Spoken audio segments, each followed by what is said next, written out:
जय जिनेन्द्र। तीन भुवन में सार वीतराग विज्ञानता, शिव स्वरूप शिवकार नमहु त्रियोग संबारिके।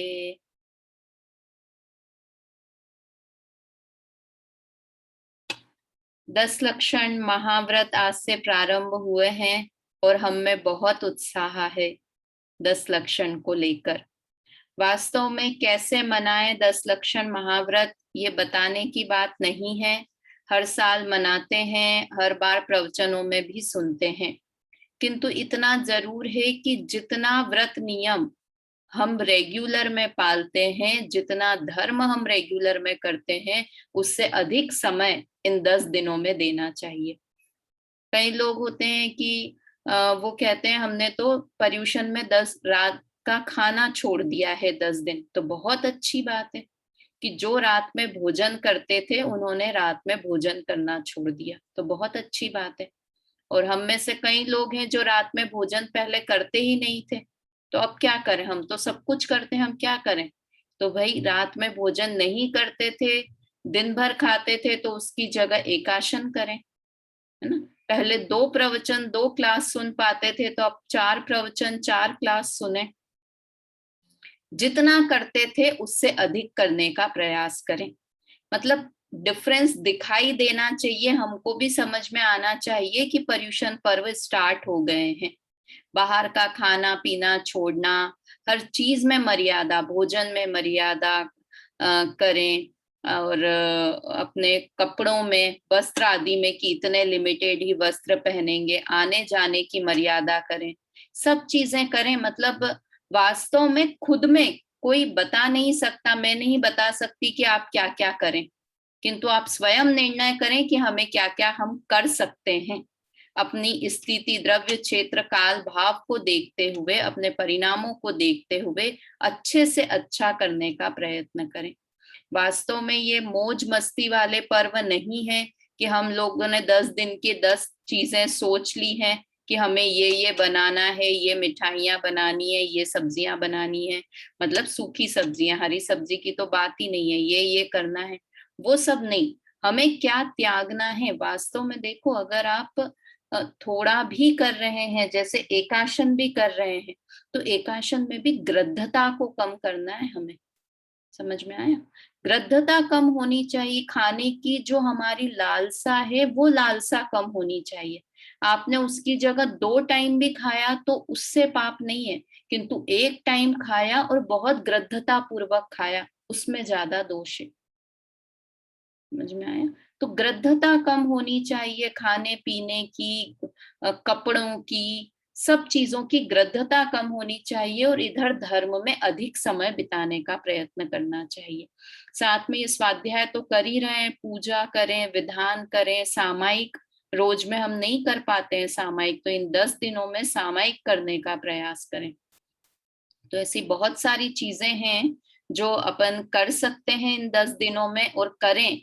हम अब बहुत स्वाध्याय करते हैं, तो अब थोड़ा अपने बाहर में भी, संयम में भी चेंज होना चाहिए ना। बाहर के व्यवहार में भी हमारे चेंज होना चाहिए, हम इतना स्वाध्याय करते हैं तो। चलिए हम अपना प्रकरण प्रारंभ करते हैं। पंडित दौलत राम जी कृत 6 डाला ग्रंथ पर हमारी चर्चा चल रही है। 5वीं ढाल पर हम चर्चा कर रहे हैं, जिसमें कि 12 भावनाओं का वर्णन है। हम इसी को ही कंटिन्यू करेंगे अभी, और ये 5वीं ढाल खत्म होने के बाद 6ठी ढाल प्रारंभ होगी, तो उसे भी कंटिन्यू करेंगे हम लोग। आप लोग नए लोगों को जोड़ना चाहें तो इस ग्रुप से जोड़ें, ताकि, और बहुत सरल भाषा में अपन इसकी भी चर्चा करेंगे, आगे की 6ठी ढाल की भी। तो 6 डाला तो ऐसी है कि जो पहली बार सुन रहा है उसे भी समझ में आए, जो बहुत बार सुन रखा है उसे भी इंटरेस्ट आए, और सबको लाभ भी इस 6 डाला ग्रंथ से होता है। ये इस ग्रंथ की खासियत है। मतलब जब हम लोगों ने पहली बार पढ़ा था तब भी बहुत इंटरेस्ट आया था, और अब अनेकों बार पढ़ने के बाद अब पढ़ा रही हूँ तो भी बहुत इंटरेस्ट आ रहा है। तो ये ग्रंथ की ही खासियत है कि इसमें इंटरेस्ट आता ही आता है सब लोगों को। तो हम इसी ग्रंथ की चर्चा अपनी कंटिन्यू रखेंगे। शाम के समय में 10 धर्म से रिलेटेड जो क्लासेस हैं वो आपको भेज दिया करूंगी, और शॉर्ट वीडियोस भी थोड़े बहुत भेजने की मैं कोशिश करूंगी। 3 लोक संबंधी जो शॉर्ट वीडियोस बनाए हैं वो भी भेजने की कोशिश करती हूँ। तो अभी हम चर्चा प्रारंभ करते हैं 5वीं ढाल की, जिसमें हम 12 भावनाओं में से 6 भावना की चर्चा कर चुके हैं। 12 भावनाओं को 2 हिस्से में विभाजित कर सकते हैं। 6 भावनाएं हैं वैराग्य परक, और बाद की 6 भावनाएं हैं तत्व परक। वैराग्य परक कौन सी 6 भावनाएं? अनित्य, अशरण, संसार, एकत्व, अन्यत्व और अशुचि। ये 6 भावनाएं वैराग्य परक हैं। क्यों है? क्योंकि हम जगत अनित्य है, मेरा शरीर भी अनित्य है, मुझे कोई भी शरण नहीं है, ये संसार असार है, मैं अकेला हूं, मेरा कोई और अन्य साथी नहीं है, और ये शरीर महा अपवित्र है। ये सब बातों से जीव को वैराग्य उत्पन्न होता है कि ये शरीर जब मेरा नहीं है, ये भी अनित्य है, तो मैं और किसी से क्या आशा रखूं। तो ये 6 भावनाएं वैराग्य को उत्पन्न करती हैं, और साथ में वैराग्य में वृद्धि भी करती है। जिसे वैराग्य उत्पन्न नहीं हुआ है उसे वैराग्य उत्पन्न कराती है, और जो पहले से वैरागी हैं, मुनिराज आदि हैं, उन्हें वैराग्य में वृद्धि करने में ये भावनाएं निमित्त होती हैं। भावनाओं का अर्थ होता है जिसका बार बार चिंतन किया जाए, जिस बारे में बार बार विचार किया जाए, उसे भावना कहते हैं। तो ये मुनिराज इस बारे में बार बार विचार करते हैं कि ये शरीर अनित्य है, नाशवान है, और ये संसार असार है, मुझे इसे छोड़कर मोक्ष में जाना है। मुनिराज तो करते ही हैं, साथ में 5वें गुण स्थानवर्ती श्रावक, 4थे गुण स्थानवर्ती श्रावक, और हम आप जैसे जीव भी इन 12 भावनाओं का चिंतन कर सकते हैं। बाद की 6 भावनाएं कौन सी हैं? वो तत्व परक भावनाएं हैं, जो कि हम आज से पढ़ेंगे। 7 तत्व होते हैं, उसमें से 3 तत्व तो इन तत्व परक भावनाओं में डाल ही दिए, आश्रव, संवर और निर्जरा। फिर उसके बाद 3 है लोक, बोधि दुर्लभ और धर्म, है ना। तो 7 तत्व के नाम तो आप लोगों को याद ही होंगे। कौन कौन से हैं? जीव, अजीव, आश्रव, बंध, संवर, निर्जरा और मोक्ष। ये 7 तत्व होते हैं। उसमें से 3 तत्व इसमें डाल दिए, आश्रव, आश्रव के साथ बंध अलग से नहीं लिखा, आश्रव, संवर और निर्जरा, ये 3 तत्व। और उसके बाद लोक, बोधि दुर्लभ और धर्म, ये 3 भावनाएं। और तो अब हमारा एक प्रश्न हो सकता है कि आश्रव तत्व और आश्रव भावना में क्या अंतर है। आज हमारी आश्रव भावना चलनी है, तो आश्रव तत्व और आश्रव भावना में क्या अंतर है। उसी तरह से संवर तत्व और संवर भावना में क्या अंतर है, और निर्जरा तत्व और निर्जरा भावना में क्या अंतर है। समझ में आया क्या अंतर है? कि तत्व मतलब तो बताया एसेंस, और जो ये भावना की बात हम करते हैं ना, कि इस चीज का बारंबार चिंतन करना। क्या चिंतन करना? कि आश्रव दुखदायक है, संवर मुझे प्रकट करना है, निर्जरा मुझे प्रकट करनी है, इस बात का बारंबार विचार करना, इस बात में, इस बारे में बार बार सोचना, उसका नाम है भावना। उसका नाम है आश्रव भावना, संवर भावना और निर्जरा भावना। और तत्व में तो क्या था कि हमने परिभाषा पढ़ी थी, आश्रव तत्व किसे कहते हैं, हम पहले पढ़ के भी आए हैं। ऐसा तो नहीं है कि हम अभी पढ़ रहे हैं और हम आगे बढ़ते जा रहे हैं और पीछे का भूलते जा रहे हैं। किसे कहते हैं आश्रव तत्व? सुधा आंटी ध्यान में है, किसे कहते हैं आश्रव तत्व?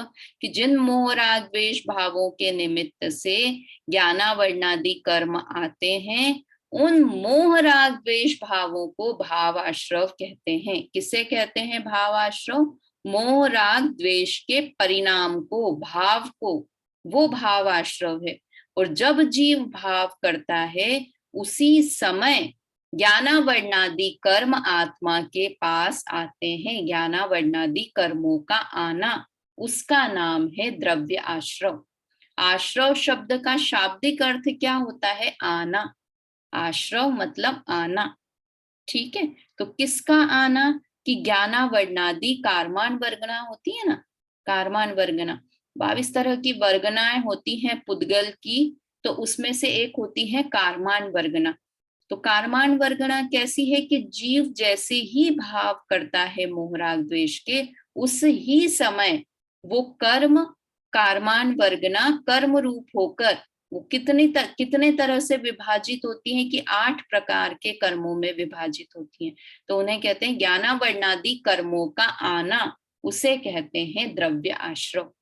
कठिन तो नहीं लग रहा है? क्या है भाव आश्रव? कि मोह राग द्वेष के परिणाम वो है भाव आश्रव, और उस समय वो ही टाइम पर देखो, ऐसा नहीं है कि जीव ने भाव किए इसलिए कर्म आए, है ना, निमित्त है, भाव निमित्त है, और उस ही समय कर्मों का आना उसे कहते हैं द्रव्य आश्रव। कैसा आना? कि जैसे आ, सूरज का उगना और कमल का खिलना दोनों का एक टाइम है, किंतु सूरज ने कमल को नहीं खिलाया और कमल सूरज के कारण नहीं खिलता है। कमल में खुद में खिलने की योग्यता है इसलिए खिलता है, और सूरज में खुद में उगने की योग्यता है इसलिए सूरज उगता है, पर दोनों का काल एक है। बस इसी तरह से भावाश्रव और द्रव्य आश्रव का काल एक है, समय एक है, किंतु इसके कारण भावाश्रव के कारण द्रव्य आश्रव हुआ या द्रव्य आश्रव के कारण भावाश्रव हुआ, ऐसा नहीं है। समझ में आया? अभी अपन चर्चा करते हैं, इसमें से मैं स्क्रीन शेयर करती हूँ, छंद बोलते हैं, इसमें भी काफी सारी चीजें और क्लियर हो जाएंगी, किंतु आश्रव का शाब्दिक अर्थ तो आपके समझ में आया ना। कर्मों का आना वो है द्रव्य आश्रव, और मोह राग द्वेष के परिणाम वो है भाव आश्रव। अब ये आश्रव क्या है? ये आश्रव दुखदायक है, ऐसा बार बार विचार करना, उसका नाम है आश्रव भावना। क्यों विचार करना ऐसा बार बार कि मुझे मोह राग द्वेष के परिणाम नहीं करने हैं? क्यों? क्योंकि ये दुखदाई परिणाम है, इन परिणामों के कारण मुझे दुख होता है, ऐसा ज्ञानी बारंबार विचार रखते हैं। देखिए अपन यहां से पढ़ते हैं, छंद नंबर 9 है और भावना 7वें नंबर की भावना है आश्रव भावना। आश्रव का दुखमय पना दर्शाकर उससे उदासीनता जगाने वाली आश्रव भावना है। जो जोगन की चपलाई, ताते हैं आश्रव भाई, आश्रव दुख कार घनेरे, बुद्धिवंत तिने निरवेरे। ये थोड़ा वेरे निर्वेरा, यहाँ पर घनेरा निर्वेरा, किंतु वो क्या पुरानी वाली आदत है ना, पुरानी छ डाला की, तो उसमें इसी तरह के शब्द हैं, वही वाले याद हैं मुझे भी, और ये नए में थोड़ा बहुत चेंज हो गया। एक बार फिर से बोलते हैं, जो योगन की चपलाई, ताते है आश्रव भाई, आश्रव दुख कार घनेरे, बुद्धिवंत तिने निरवेरे। क्या लिखा? जो योगन की चपलाई, जो योगों की चंचलता है। जोगन मतलब योग, कौन से योग? मन योग, वचन योग और काय योग, इनकी चंचलता है। ताते है आश्रव भाई, उससे क्या होता है? भाई मतलब दौलत राम जी हमें कह रहे हैं कि हे भैया, जो योगों की चपलता है उससे आश्रव होता है। तो अभी तो आपने कहा कि मोह राग द्वेष के परिणाम से होता है आश्रव, और यहाँ तो लिख रखा है योगों की चंचलता से होता है आश्रव। तो आश्रव किसके कारण से होता है? यहाँ क्या लिखा देखो, यहाँ अर्थ में, हे भव्य जीवों, योगों की जो चंचलता है उससे आश्रव होता है। और अभी अपन चर्चा क्या करके आए थे कि मोह राग द्वेष के परिणाम है, उसे भाव आश्रव कहते हैं। तो दोनों में से क्या बात सही है? जो हम वीतराग 1 में पढ़ के आए वो सही है, या दौलत राम जी लिख रहे हैं वो सही है? कि दोनों ही बातें सही है। आश्रव और बंध के जो कारण 5 ऐसे बताए ना, मिथ्यात्व, अविरति, प्रमाद, कषाय और योग, ऐसे 5 कारण बताए जाते हैं। क्या क्या? मिथ्यात्व, अविरति, प्रमाद, कषाय और योग, है ना। योग बंध हेत्वा, ये तत्वार सूत्र में भी सूत्र आता है। तो अब ये योग बोला ना इन्होंने यहाँ पर दौलत राम जी ने, कि योगन की चपलाई, योगों की चंचलता है। तो ये योग बोला, तो इसके पहले के जो 4 कारण हैं वो तो आश्रव के कारण है ही है। समझ में आया क्या कहा? मिथ्यात्व के कारण, मिथ्यात्व मतलब मोहराग द्वेष के परिणाम, उल्टी मान्यता का परिणाम मिथ्यात्व। अविरति का परिणाम अर्थात व्रत नहीं करने का परिणाम, है ना, मिथ्यात्व अविरति। प्रमाद का परिणाम अर्थात स्वभाव स्वरूप से असावधानी। फिर कषाय का परिणाम, और उसके बाद है योग का परिणाम। योग ये मन वचन काय की चंचलता, तो ये कि हाथों का हिलना, इसे योग कहा। तो ये तो द्रव्य योग की बात हुई। यहाँ तो भाव योगों की बात है कि जो मन में चंचलता हुई, भावों में जो चंचलता होती है, परिणामों में जो चंचलता होती है, उसके कारण आश्रव होता है।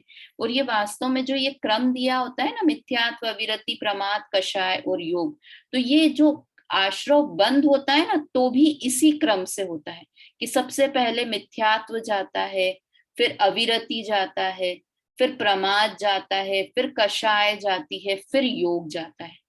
जब आपने 14 गुण स्थान की अपनी चर्चा पढ़ी ना, उसको भी हम इसमें लगा सकते हैं कि मिथ्यात्व 4थे गुण स्थान में गया, अविरति मतलब देशव्रत 5वें गुण स्थान में हो जाता है, या 6ठे गुण स्थान में बोले कि पूरा अविरत चला गया।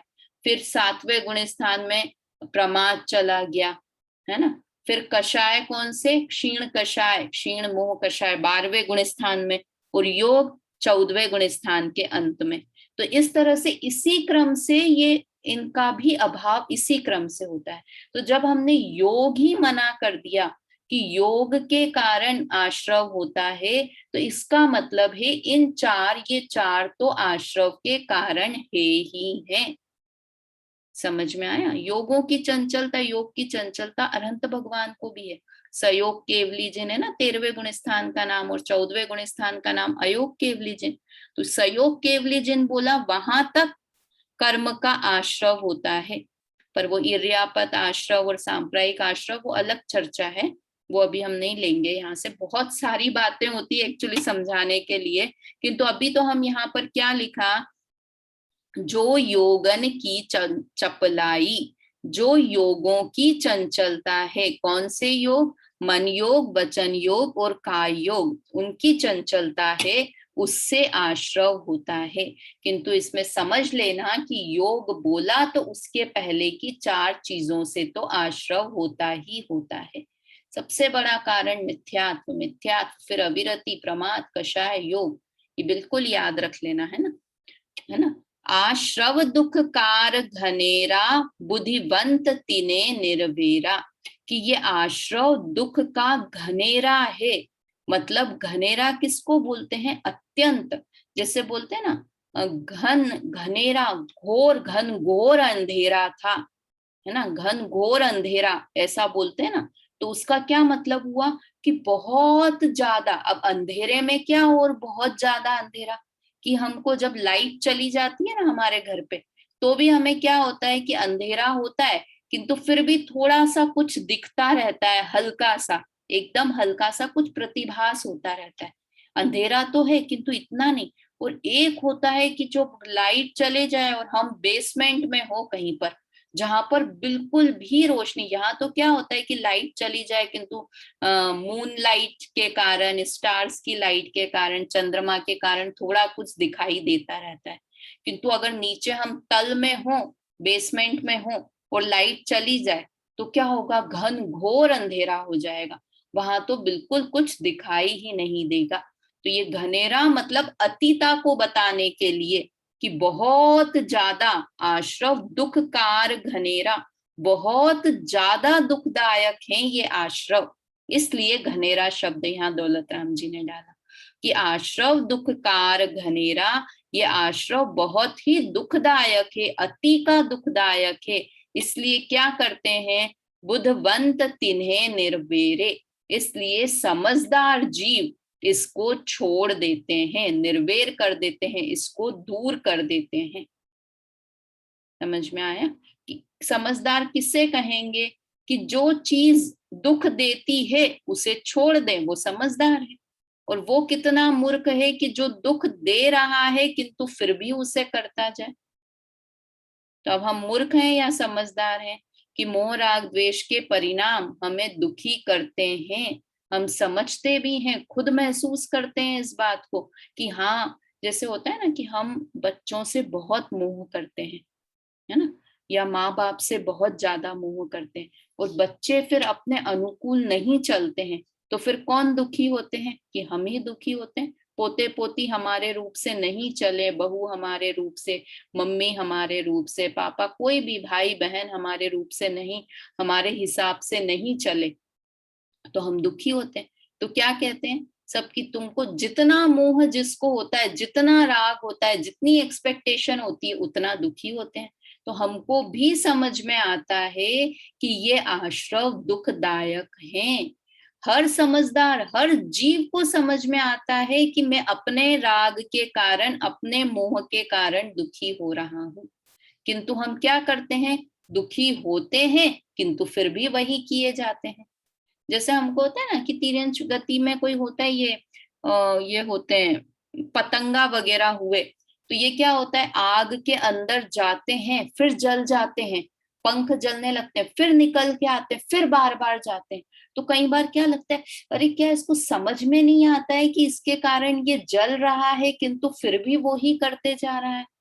देखा होगा ना, कई बार अपन महसूस करते हैं। कई बार क्या होता है, छिपकली रहती है, लाइट जल रही हो, मतलब ये तो मैंने खुद ने महसूस किया है कि बिल्कुल छिपकली यहाँ पर है, और लाइट को, मच्छरों को लाइट में अच्छा लगता है, रोशनी में, तो मच्छर लाइट के पास जाते हैं, उधर ही छिपकली है, और वो छिपकली बिल्कुल देखने के लिए, वो पकड़ने के लिए आ रही है, तो फिर एक बार उड़ के भाग गया, वो मच्छर उड़ के चला गया, फिर वापस से क्या करता है, वापस से वहीं पर ही आता है, और वो छिपकली वहीं बैठ के उसका इंतजार कर रही होती है, होता है ना, सब लोगों ने देखा होगा, ये वाला सीन तो होता ही रहता है एकदम। तो कैसा लगता है, हे भगवान, ये जा क्यों नहीं रही है छिपकली? हे यहाँ पर इसे खा जाएगी, ये मर जाएगी, ये मच्छर मर जाएगा, ये छिपकली खा लेगी उसे, चले क्यों नहीं जाती? कितनी मूर्ख है ये, कि जिस चीज से दुखी हो रहे हैं फिर भी वो चीज कर रही है। तो हमें समझ में आता है ना कि हम अपने मोह के कारण दुखी हैं, किसी दूसरी वस्तु के कारण दुखी नहीं है। परिवार के कारण, समाज के कारण, देश के कारण, जितना हमारा मोह है उतने हम दुखी हैं। ये हम सब महसूस करते हैं, किंतु फिर भी उसे नहीं छोड़ते हैं। तो क्या है हम? कि मूर्खाधिराज हैं, महामूर्ख हैं हम, ना। अपना मोह कम करने का प्रयत्न करना चाहिए, दुनिया को बदलने की कोशिश मत करो, अपने मोह को कम करने की कोशिश करो। सुखी होने का मंत्र है ये, है ना। तो यहाँ पर क्या कह रहे हैं कि ये आश्रव बहुत दुखदायक हैं, अति के दुखदायक हैं, इसलिए समझदार जीव इन्हें छोड़ देते हैं। तो हम समझदार हैं तो हमें भी इन आश्रव भावों को छोड़ना चाहिए। समझ में आया? बड़ा ही अच्छा छंद है। चलिए अन्वयार्थ एक बार देखते हैं, अगर कुछ हमारा शब्द रह गया हो तो। हे भव्य जीव, योगों की जो चंचलता है उससे आश्रव होता है, वह आश्रव अत्यंत दुखदायक है। अत्यंत शब्द डाला ना, घनेरा, घनेरा के लिए, कि बहुत ज्यादा दुखदायक है। इसलिए ज्ञानवंत जीव, ज्ञानवंत को मैं हमेशा कहती हूँ, ज्ञानी जीव की जगह बोलो समझदार व्यक्ति। ज्ञानी मतलब समझदार, तो समझदार जीव उसे दूर कर देते हैं। किसे दूर कर देते हैं? आश्रव को दूर कर देते हैं, अर्थात उसका निरावरण कर देते हैं, आश्रव को नष्ट कर देते हैं, छोड़ देते हैं। शुरुआत चौथे गुण स्थान से करते हैं और खत्म होते होते 14 गुण स्थान लग जाते हैं। इतनी बड़ी फौज है इस आश्रव की। देखो, ये मुनिराज हैं, ये आश्रव भावना, कि ये आ रहे हैं कर्म, है ना, ये कर्म इधर देखो, ये 8 प्रकार के कर्म यहाँ पे लिखा था ना, ये वाला भाव द्रव्य आश्रव की ज्ञानावर्णादि 8 कर्मों का आना, जो हमने शुरू में किया था। मोह राग द्वेष के भावों को भावाश्रव कहते हैं, और उसके निमित्त से ज्ञानावर्णादि 8 कर्मों का आना उसे द्रव्याश्रव कहते हैं। तो ये जीव बनाया है, और ये ज्ञानावर्णादि, ज्ञानावर्णी, दर्शनावर्णी, मोहनीय और अंतराय, वेदनीय, गोत्र, नाम और आयु, ये 8 प्रकार के कर्म आ रहे हैं। और इससे देखो यहाँ पे कितना अच्छा है, तीर की तरह आ रहे हैं, मतलब चुभ रहे हैं, ये दुख दे रहे हैं ये कर्म, और इससे जीव बचने की कोशिश करता है, किंतु अपने परिणाम नहीं बदलता है तो ये कर्म आना रुकते नहीं है। अपने परिणाम बदलेंगे तो कर्म अपने आप नहीं आएंगे। चिकनाई है जीव के परिणाम, अर्थात चिकनाई है, ऐसा ही निमित्त नैमित्तिक संबंध है। देखिए भावार्थ पढ़ते हैं। जीव में शुभाशुभ, शुभ अशुभ भाव रूप विकारी अरूपी दशा होती है। वो अरूपी दशा है, शुभ और अशुभ, ये विकारी परिणाम लिखा है ना, शुभ परिणाम और अशुभ, मतलब शुभ के मोहराग द्वेष और अशुभ भी मोहराग द्वेष, कि मोह तो अशुभ ही होता है, किंतु उसको हम मोहराग द्वेष के परिणामों को एक और क्या बोल सकते हैं, शुभ और अशुभ के भाव। और वो कैसे हैं, विकारी हैं, और कैसे हैं, अरूपी हैं। अरूपी क्यों हैं, क्योंकि परिणाम हमें दिखाई नहीं देते। अपन बोलते हैं ना, ऐसे बच्चे थे ना ऐसे पहले, तो बच्चे को बोलो कि मैं तुमसे बहुत प्यार करती हूँ बेटा, तो वो क्या बोलता है, कितना प्यार करते हो, पहले ये बताओ मम्मी, कितना प्यार करते हो, इतना, इतना, कितना प्यार करते हो, बोला इतना, तो वो क्या कहता है, मैं तो इससे भी ज्यादा करता हूँ, है ना। तो ऐसे गिना सकते हैं विकारी परिणाम को, कि ये तो अरूपी दशा है। वो तो बच्चों को अपन कहने के लिए कर देते हैं इतना इतना, हम कहेंगे इतना तो वो कहेगा नहीं मैं इतना, फिर हम कहेंगे इतना करता हूँ प्यार, तो बच्चा क्या कहेगा, नहीं मैं तो इतना करता हूँ। कहाँ तक लिमिट है, कि नहीं वो तो अरूपी, जितने भी परिणाम हैं, ये राग का परिणाम हुआ, द्वेष का परिणाम है, मोह का परिणाम है, ये अरूपी दशा होती है, वह भाव आश्रव है।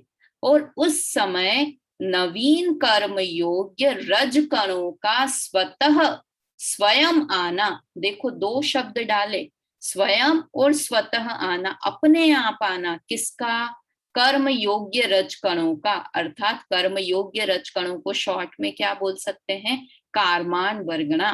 कारमान वर्गणा का अपने आप आना, अपन ने बोला था ना, अपने आप सूरज का खिलना और कमल का उगना अपने आप होता है, वैसे ही जीव के विकारी परिणाम का होना, भावाश्रव का होना, और उस समय कारमान वर्गणा का आना, ये एक साथ होता है। अर्थात आत्मा के साथ एक क्षेत्र में आगमन होता है, वह द्रव्य आश्रव है।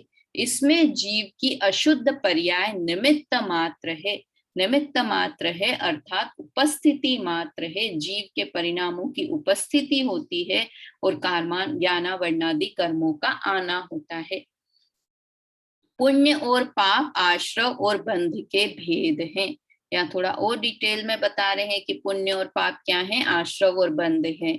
सरागी जीव को होने वाला दया, दान, भक्ति, पूजा, व्रत आदि का शुभ राग, अर्थात अरूपी शुभ भाव, देखो यहाँ बार बार शब्द डाल रहे हैं अरूपी, क्योंकि ये देखो पूजा, यहाँ लिखा ना पूजा का शुभ राग, मतलब जो हम पूजा करना जिसे समझते हैं कि एक थाली से लेकर दूसरी थाली में अर्घ डाल दिया, उठा के ध्यान हमारा इधर है, अभी हम पूजा करेंगे सब लोग, है ना, पर्यूषण में आज से पूजा सबने प्रारंभ की, तो क्या किया कि डाल रहे हैं, वहां से छंद बोल रहे हैं या साथ साथ में बोल रहे हैं, और उठा उठा के छंद में इधर से उधर नैवेद्य आया तो नैवेद्य समर्पित कर रहे हैं हम, किंतु उसका क्या भाव है, हम क्या बोल रहे हैं, कुछ मतलब नहीं है, सिर्फ उठा के चढ़ा दिया, तो वो तो शुभ भाव भी नहीं है।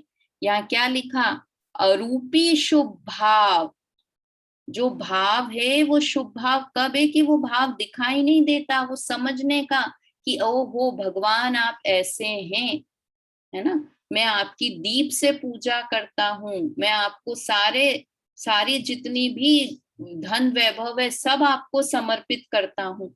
तो ये जो शुभ भाव है वो भाव पुण्य है। समझ में आया? और देखो मतलब पुण्य भी कब है सच्चा, कि जब हमारे भावों में आए। खाली क्रिया का नाम तो भाव पुण्य भी नहीं है। और हम क्या करते हैं, क्रिया का नाम धर्म समझते हैं। धर्म तो वो है ही नहीं क्रिया, किंतु वो तो पुण्य भी नहीं है। पाप पुण्य और धर्म तीन अलग अलग चीजें होती है ना। तो ये पूजा इधर से उधर उठाकर अर्घ चढ़ा देना, एक थाली से दूसरे थाली में अष्ट द्रव्य कर देना, ये तो भाव पुण्य भी नहीं है, पुण्य भी नहीं है। वो तो शरीर की क्रिया है, उसमें जीव ने क्या किया। अगर आपका हाथ चल रहा है, ये शरीर चल रहा है, इसलिए आपने अर्घ उठा के इधर से उधर रख दिया। ये हाथ नहीं चलेगा तो क्या पूजा नहीं होगी? कि होगी, पूजा है ही भाव पूजा। तो ये अरूपी शुभ भाव है, वो भाव पुण्य है। मतलब इसका ये मतलब है कि हम जब पूजा करें अभी 10 दिनों में, तो उसके भाव को समझकर पूजा में अपने उपयोग को लगाएं। खाली देखा देखी या इतनी एक पूजा, दो पूजा, चार पूजा करनी है, उसका आग्रह नहीं रखें। जितनी पूजा करें, ये नहीं कहती हूँ एक ही करो, 4 पूजा करो, किंतु उसके अर्थ को समझ कर करो, वहां पर उपयोग को लगा कर करो, तो वो पुण्य भाव पुण्य है। और उस समय नवीन कर्म योग्य पुण्य रच कणों का स्वयं स्वतः आना, अर्थात आत्मा के साथ एक क्षेत्र में आगमन होना, वो द्रव्य पुण्य है। देखो द्रव्य पुण्य में भी नहीं बताया ये कि इधर से उधर हाथ की क्रिया करना, है ना, शिखर जी का पहाड़ चढ़ जाना, ये तो आपके शरीर में। कई लोगों को क्या रहता है कि शिखर जी अगर हम चढ़ के गए तो पुण्य लगेगा, और डोली में चले गए तो पुण्य नहीं लगेगा।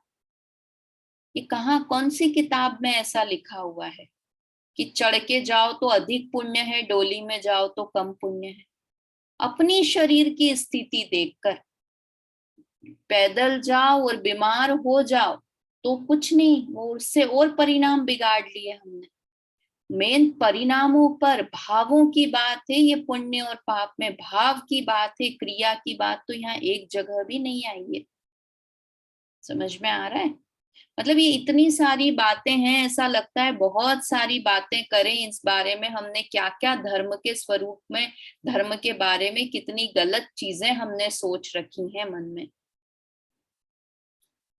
है ना। तो द्रव्य पुण्य क्या है कि वो कारमान वर्गणा जो आई थी ना, कारमान वर्गणा जो आती है भाव के निमित्त से, तो उस समय पुण्य प्रकृतियों का आना वो द्रव्य पुण्य है। ठीक है, चलिए। पाप भाव पाप, हिंसा, असत्य, चोरी इत्यादि अशुभ राग भाव पाप है ना। इसमें भी बाहर की क्रिया नहीं, परिणामों की बात है, तो भाव पाप है। और उस समय अशुभ पाप कर्म योग पुद्गलों का आना, वो द्रव्य पाप है।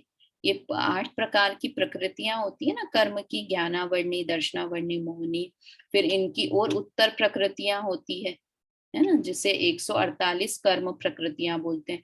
तो इन 148 के हम पुण्य और पाप में विभाजन कर सकते हैं, कौन सी पुण्य प्रकृतियां हैं और कौन सी पाप। जैसे ज्ञानावर्णादि जो 4 घातिया कर्म की हैं, ये सब पाप प्रकृतियां हैं, और अघातिया कर्मों में पुण्य और पाप का भेद होता है।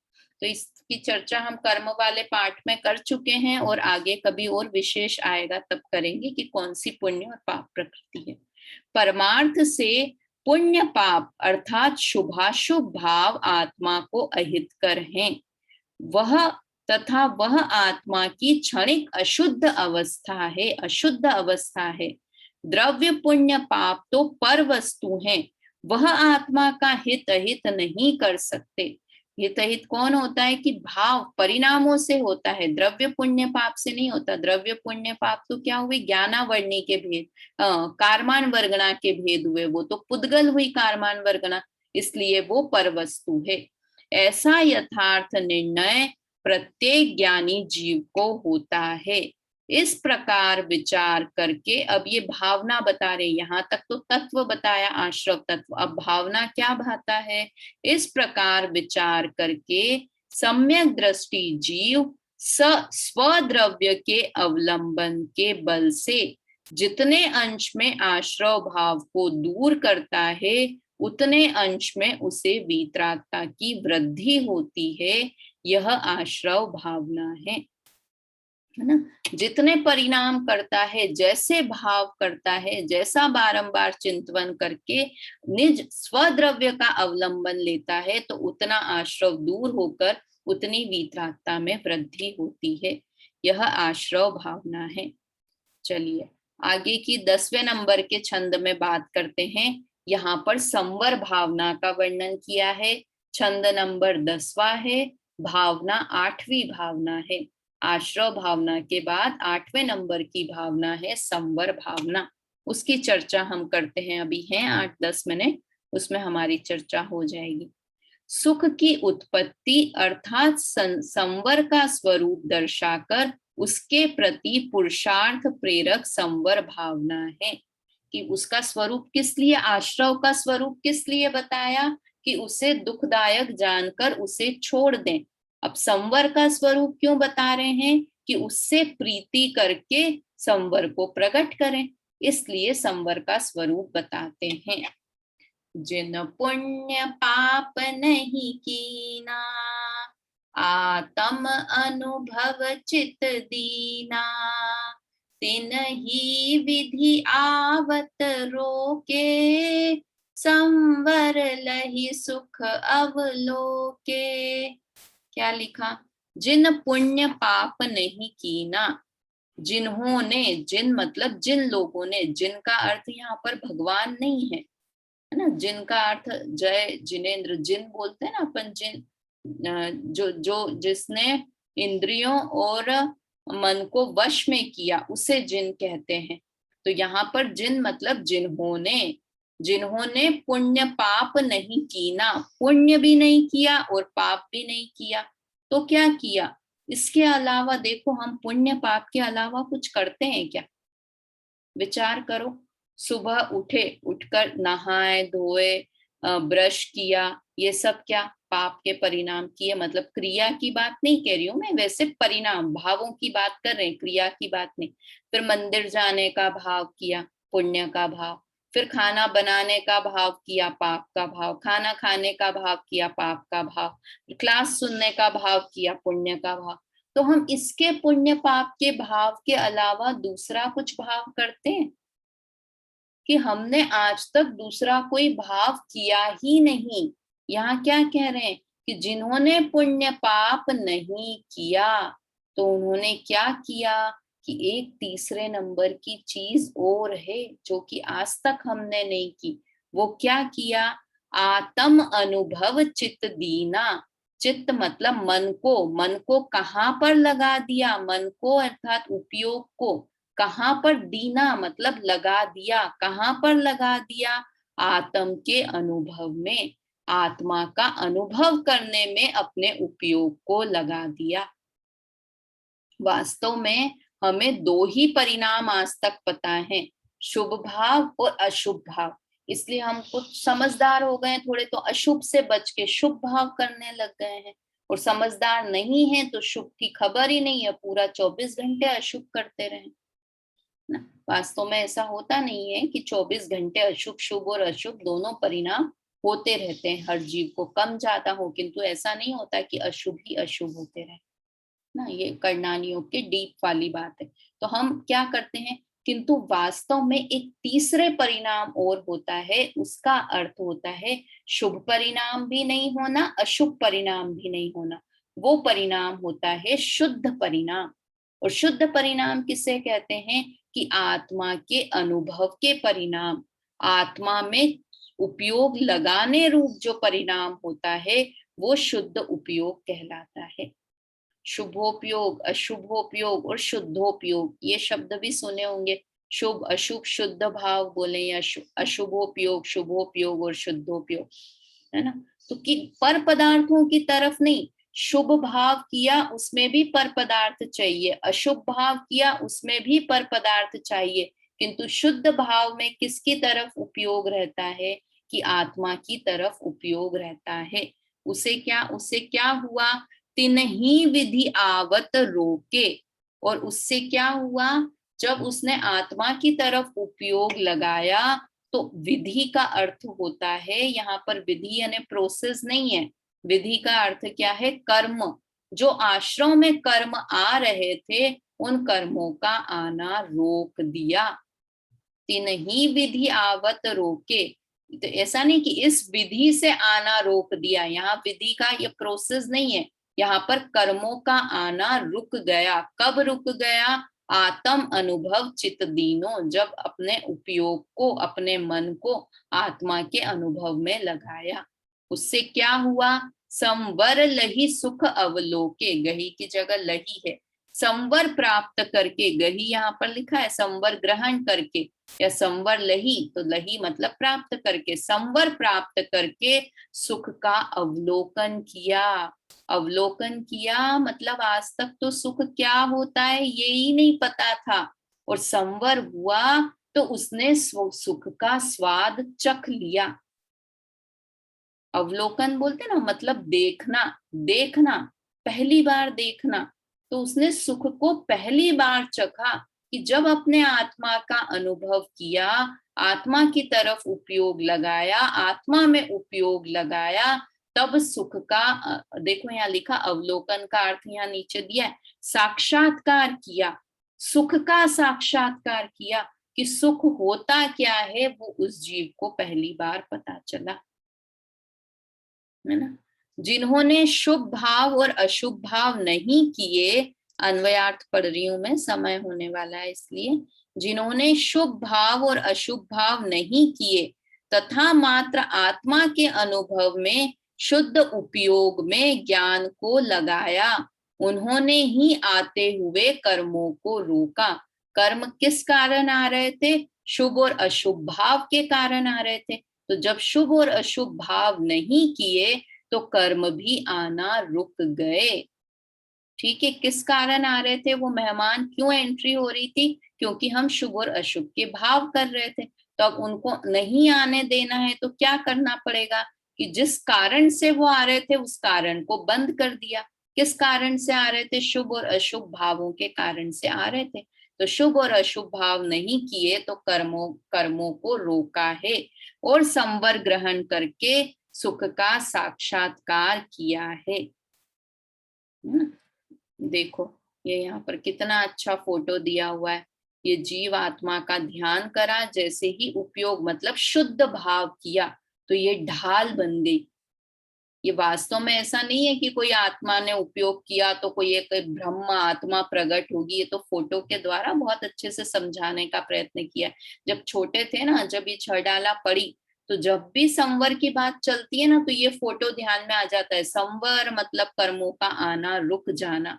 देखो ये कर्म आने की कोशिश कर रहे थे किंतु ढाल लगा दी तो कर्मों का आना रुक जाना, ये पिक्चर एकदम दिमाग में आ जाती है ना। और क्या किया इसने जीव ने कि आत्मा को, अपने उपयोग को आत्मा में लगाया। आत्म अनुभव चित दीना, ये है आत्म अनुभव चित दीना, और ये है तीन ही विधि आवत रोके, ये कर्मों का आना रुक जाता है, ये संवर भावना है। देखिए भावार्थ और पढ़ लेते हैं। आश्रव को रोकना सो संवर है, सम्यक दर्शनादि द्वारा मिथ्यात्वादी आश्रव रुकते हैं।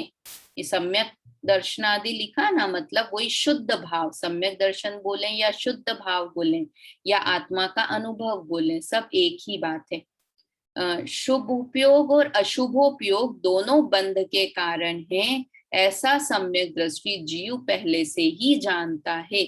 यद्यपि साधक को निचली भूमिका में शुद्धता के साथ अल्प शुभ अशुभ भाव होते हैं, किंतु वह दोनों को बंध का कारण मानता है।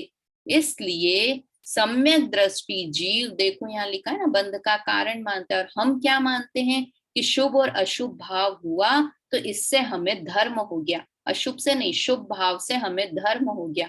और यहाँ क्या लिखा कि जब चौथे गुण स्थान वाला सम्यक दृष्टि जीव शुद्ध भाव करता है, उसके साथ में उसको शुभ और अशुभ भाव होते हैं, तो उसे वो बंध का कारण मानता है, धर्म नहीं मानता है। और मिथ्या दृष्टि जीव क्या करता है, एक पूजा की, ओहो मैं तो बहुत धर्मात्मा हूं, क्यों, क्योंकि मैं 4 घंटा धर्म करता हूँ। तो धर्मात्मा नहीं, हम पुण्यात्मा हैं। यहाँ क्या कह रहे हैं कि सम्यक दृष्टि जीव उसको पुण्यात्मा मानता है, खुद को भी पुण्यात्मा मानता है, धर्मात्मा नहीं मानता है। धर्म तो कब मानता है कि सम्यक दृष्टि जीव स्वद्रव्य के अवलंबन द्वारा जितने अंश में शुद्धता प्रकट करता है उतने अंश में संवर होता है, और वह क्रमशः शुद्धता में वृद्धि करते हुए पूर्ण शुद्धता प्राप्त करता है। यह संवर भावना है। इस तरह से ये संवर भावना की बात हुई, और कल विशेष चर्चा और करेंगे आगे की, जब निर्जरा भावना करेंगे कल तो थोड़ी सी संवर भावना पर और भी चर्चा करेंगे। अब जो भी हम सुन रहे हैं, अभी अच्छा है हमारी कि ये तत्व परक भावनाएं प्रारंभ हुई है, तो आप अभी सुन रहे हैं, दिन भर इसका घोलन चलना चाहिए कि हमने आश्रव में क्या पढ़ा, आश्रव भावना क्या है, संवर भावना क्या है, आश्रव मुझे छोड़ना है और संवर भावना मुझे भानी है, संवर तत्व मुझे प्रकट करना है। तब हमने वास्तव में स्वाध्याय किया, है ना। होते ना भेद, वाचना, प्रचना, आमनाय, अनुप्रेक्षा, धर्मोपदेश। तो हम तो खाली वाचना वाचना तक ही रह जाते, प्रचना तक भी नहीं पहुंचते। और आमनाय मतलब बार बार उसका चिंतन करना, है ना, वो तो वहां तक तो पहुंच ही नहीं पाते हैं। तो वास्तव में हमारा स्वाध्याय तो पूरा हो ही नहीं पाते। ये स्वाध्याय के ही भेद हैं सारे, है ना। अनुप्रेक्षा मतलब बार बार चिंतन करना, तो बार बार चिंतन करेंगे तब समझना कि स्वाध्याय पूरा हुआ है। तो हम दिन भर अब इसी का ही घोलन चिंतन करें। अभी समय हो गया है, जिनवाणी स्तुति एक बार कर लेते हैं। निज निधि निज में बताई, यह अनंत उपकार है। इसके लिए जिन वाणी माँ को वंदना शत बार है, वंदना शत बार है। जय जिनेन्द्र।